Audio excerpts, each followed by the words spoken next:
All right, so Tony Robbins, if you don't recognize the name, or you do, but you really don't know who he is, you're going to know immediately when you see him. He has given a lot of life advice for years. Now he's moving into finances, all right? But some people looked at the book and they're like, we see some issues here. So we talked to him about his book, and he addresses some of that skepticism. The game is called Master the Game. Your book, Money, Master the Game. You're back in the game, it looks like. You haven't had a book out in a few years. Must feel pretty good. It does. I got a few day jobs, though, Adam. About every 4 days, I'm on an airplane. I go to 15 countries. I see 5,000 to 10,000 people in each event. But I wrote this book because I really wanted to help people after 2008. It took me 4 years to interview 50 of the smartest people in the world. People that started with nothing and became billionaires, Nobel laureates. Plus, I've been working for 21 years with one of the top 10 financial traders in the world. His name's Paul Tudor Jones, and he's never lost money in 21 years. So I took the best of all I learned, put in this 7-step process so that I can help anyone go from where they are where they want to be, whether it be a millennial just getting out of college, went to debt thinking, how am I ever going to get free? I show them how. Or maybe a baby boomer says, I'll never be able to retire. I show them how to make it happen. And the book has been so effective in changing people's lives, it's already #1 on the New York Times bestseller list. I did see one review, MarketWatch.com. We'll talk about the first part where it said it was glad that you were putting your name, which is a big name, to this and encouraging people to invest, to become an owner. So why don't we talk about that first before we get to the second half? They were saying that is just so important that don't just think of, even if you don't make a lot of money, don't think of yourself as out, that you can't invest in anything. In fact, you're right, Adam. The biggest mistake people make is they think, I have to have a lot of money to become an investor. It won't matter. I'm sure you've seen stories, I'm sure, on the lottery winners or the athletes that make all this money and they end up with nothing. When you ask, Warren Buffett, what made you rich? He said 3 things: living in America, good genes, and compound interest. The real secret is a little bit of money you compound. And I'll give you an example. There's a man that most people never heard of. His name is Theodore Johnson. He worked for UPS. He never made more than $14,000 in a single year of his life, yet he retired with $70 million and gave away $35 million, and he didn't inherit a dime. How's that possible? Well, I tell people, if you say to most people, you got to become an owner. You can't just be a consumer. You got to be an investor. They go, I have no money. That's what he told his friend, but his friend did something interesting.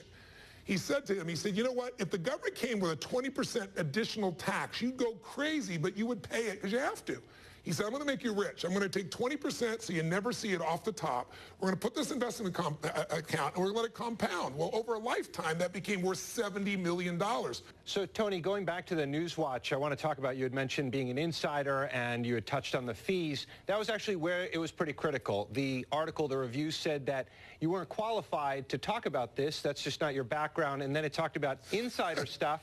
It said that in the book, you direct people to your own businesses and businesses you may or may not have a financial relationship. And lastly, it said when it came to fees, you say, well, keep away from fees. And then some of the advice actually directed them to businesses or financial firms that did have some fairly hefty fees. How do you respond to that kind of criticism?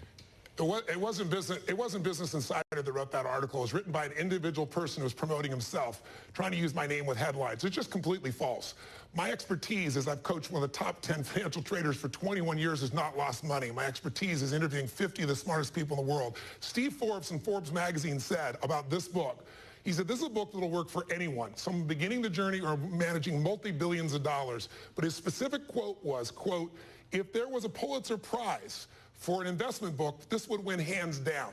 That's Steve Forbes versus a guy trying to promote himself who manages a very tiny amount of money. I'll give you an idea. Ray Dalio is the person who approved this book and endorsed it as well. $160 billion in assets. A huge hedge fund is $15 billion. He's 10 times the size.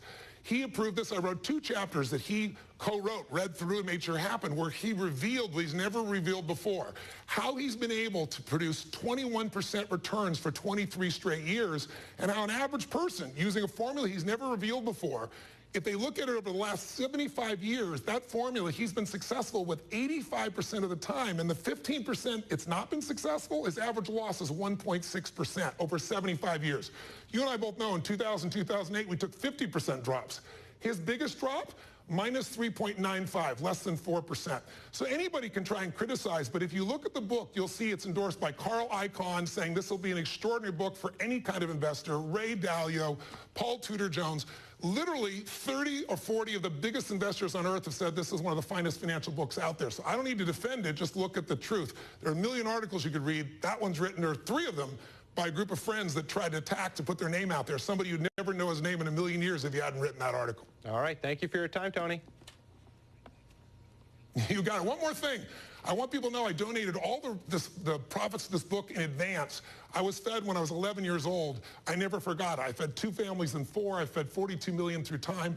This year with this book, we're feeding 50 million people. That's what I'm feeding, and I'm doing matching funds. We've already fed 71 million people through Feeding America. So if you want to change your own life, that's wonderful. But this book will also feed 50 people for each book that's sold. Wonderful. Thank you for the update. Thanks for having me up.